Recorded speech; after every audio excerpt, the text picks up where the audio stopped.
Diogo José Teixeira da Silva, dit Diogo Jota, était l'un des footballeurs les plus talentueux que le Portugal ait jamais produit. Né le 4 décembre 1996 à Massarelos, Porto, il a marqué les supporters par sa vitesse, ses prouesses techniques et son talent de buteur redoutable. De ses débuts à Gondomar à ses matchs prestigieux à Anfield avec Liverpool, Jota a vécu une vie remplie de passion, mais aussi d'une profonde tristesse. Sa vie s'est terminée tragiquement le 3 juillet 2025, dans un terrible accident de voiture à Cernadilla, en Espagne, à l'âge de 28 ans. 11 jours plus tôt, il avait épousé sa compagne de longue date, Ruth Cardozo, et vivait les jours les plus heureux de sa vie. L'histoire de Jota est un parcours de talent, de dévouement et de douleur indélébile, entre traumatisme personnel et rêves inassouvis. La plus grande tristesse de la vie de Diogo Jota est la perte de son frère André Silva, décédé avec lui dans un terrible accident de voiture le 3 juillet 2025. André, 25 ans, était également footballeur professionnel et évoluait à Penafiel en 2e division portugaise. Les deux frères, Jota et André, entretiennent une relation privilégiée, tissée depuis leur enfance à Gondomar, où ils jouaient au football dans les rues et rêvaient de devenir des stars. Jota a confié un jour, lors d'une interview, qu'André était son meilleur ami, toujours à ses côtés, dans les difficultés de sa carrière et de sa vie.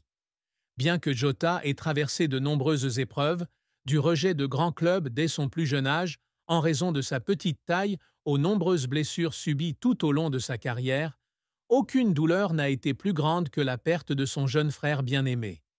Dans ces derniers instants, lorsque la Lamborghini Huracan qu'il conduisait a eu un accident sur l'A52, Jota a dû ressentir un profond sentiment d'impuissance à ne pas pouvoir protéger André, qu'il considérait comme une partie intégrante de sa vie. Cette tristesse est d'autant plus poignante dans le contexte de l'accident. Jota et André voyageaient de Porto à Santander pour prendre un ferry pour l'Angleterre. Jota ayant reçu l'ordre de ne pas prendre l'avion après avoir subi une légère opération pulmonaire pour réparer une côte fracturée. Quelques semaines plus tôt, Jota avait remporté la Ligue des Nations de l'UEFA avec le Portugal et venait d'épouser son amour de jeunesse, Ruth Cardozo. La vie semblait lui sourire, mais l'accident a tout gâché. Dans ces derniers jours, Jota a partagé son bonheur sur les réseaux sociaux, qualifiant le mariage de « jour inoubliable ». Mais quelques heures plus tard, André et lui n'étaient plus. La douleur de perdre André n'était pas seulement celle de perdre un frère, mais aussi celle de perdre un compagnon, quelqu'un qui comprenait ses rêves et ses peurs. Les longues nuits après les matchs, lorsque Jota restait seul à penser à André, il pleurait souvent, non seulement de nostalgie, mais aussi de culpabilité de ne pas pouvoir les ramener tous les deux sains et saufs à la maison. La carrière de Diogo Jota est une histoire de persévérance et de talent, surmontant les obstacles initiaux. Né dans une famille de la classe moyenne de Porto, d'un père grutier et d'une mère ouvrière dans une usine automobile, Jota a commencé à jouer au football à l'âge de 9 ans pour le club local de Gondomar. Malgré son talent naturel, il a été rejeté par de grands clubs comme le FC Porto en raison de sa petite taille. Sans se laisser décourager, il a rejoint l'équipe de jeunes de Passos de Ferreira en 2013 et, un an plus tard, il a fait ses débuts en équipe première lors d'une victoire 4-0 contre l'Atlético de Reguengos en Coupe du Portugal. Lors de la saison 2014-2015, il a marqué 2 buts lors d'une victoire 3-2 contre l'Académica de Coimbra, devenant ainsi le plus jeune buteur de l'histoire de Passos de Ferreira en Primera Liga. En 2016, il a été recruté par l'Atlético Madrid pour 7 millions d'euros, mais n'a pas réussi à jouer régulièrement et a été prêté au FC Porto, où il a inscrit 9 buts en 37 matchs, dont un triplé en Ligue des champions de l'UEFA. En 2017, Jota a été prêté aux Wolverhampton Wanderers en UFL Championship, où il a contribué à leur montée en Premier League. En 2018, les Wolves l'ont acquis définitivement pour 14 millions d'euros et il a inscrit 44 buts en 131 matchs, s'imposant comme l'un des attaquants les plus prometteurs du football. En 2020, Liverpool l'a recruté pour 41 millions de livres sterling et Jota est rapidement devenu une star à Anfield. Il a marqué dès ses débuts contre Arsenal et est devenu le premier joueur depuis Robbie Fowler à inscrire 7 buts lors de ses 10 premiers matchs pour Liverpool. Il a joué un rôle déterminant dans la victoire de Liverpool en Premier League en 2024-25, ainsi que dans la FA Cup et 2 EFL Cup en 2022.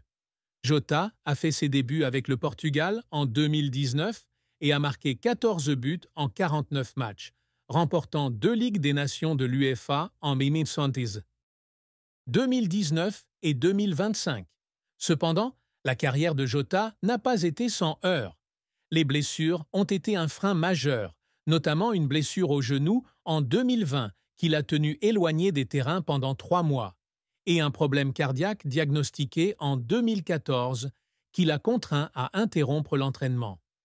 Resté sur le banc de touche, à regarder ses coéquipiers jouer, l'a plongé dans un profond désespoir. Il a confié que certaines nuits, assis dans sa chambre d'hôtel, il pleurait car il avait l'impression de ne pas contribuer à l'équipe. Autre revers, son manque de temps de jeu à l'Atlético de Madrid, où il se sentait oublié. Il a travaillé sans relâche pour prouver sa valeur, mais la pression des attentes et du rejet l'a laissé dans le doute. En 2022, lorsqu'il a manqué la Coupe du Monde sur blessure, il a pleuré dans le vestiaire, ayant le sentiment d'avoir raté la plus grande opportunité de sa carrière. Les difficultés de Jota l'ont également parfois fait pleurer. Lorsqu'il était aux Wolves, il a couru des heures à la salle de sport pour se remettre d'une blessure, les larmes aux yeux à cause de la douleur et de l'épuisement. Il a également beaucoup investi dans l'amélioration de ses compétences, en s'entraînant plus longtemps avec un entraîneur et en regardant des ralentis pour perfectionner sa finition. En 2024, lorsque Liverpool a connu une crise d'effectifs, Jota a joué sans interruption malgré une récupération incomplète, et un jour, il s'est effondré sur le terrain, le visage couvert de larmes sous la pression. Ces moments, aussi douloureux soient-ils, ont fait de lui un joueur résilient, toujours prêt à se relever après chaque chute. La fin de vie de Jota fut triste lors de la saison 2023-24, marquée par des blessures répétées. Il n'inscrivit que 15 buts en 32 matchs, en deçà des attentes des supporters et de lui-même. Malgré le titre remporté par Liverpool, Jota estima ne pas être assez performant et la pression médiatique le plongea dans une légère dépression. Il confia un jour à ses coéquipiers qu'il se sentait en perte de vitesse et que, certaines nuits, il conduisait seul dans Liverpool, se demandant ce qu'il aurait pu faire de mieux. Durant cette période, il essuya également les critiques de certains supporters qui estimaient qu'il ne valait pas les 41 millions de livres sterling. Ces critiques, même partielles, le blessèrent et il pleura en lisant les commentaires négatifs sur les réseaux sociaux. Bien qu'il ait retrouvé sa forme lors de la saison 2024-25, cette période difficile reste une cicatrice sur sa carrière. L'histoire d'amour et de mariage de Diogo Jota est à la fois belle et tragique. Il a rencontré Ruth Cardozo alors qu'ils avaient tous deux 15 ans au lycée de Gondomar.